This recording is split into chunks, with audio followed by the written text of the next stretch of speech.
ప్రస్తుత ప్రభుత్వం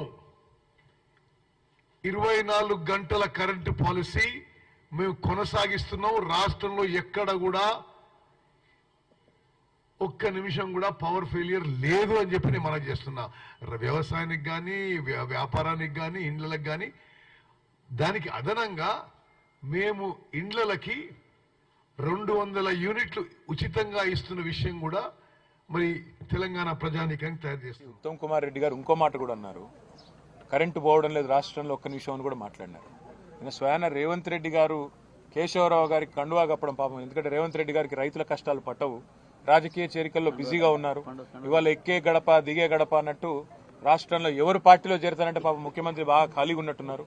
వాళ్ళ ఇళ్లలోకి పోయి మరీ కండువాలు కప్పుతా ఉన్నారు.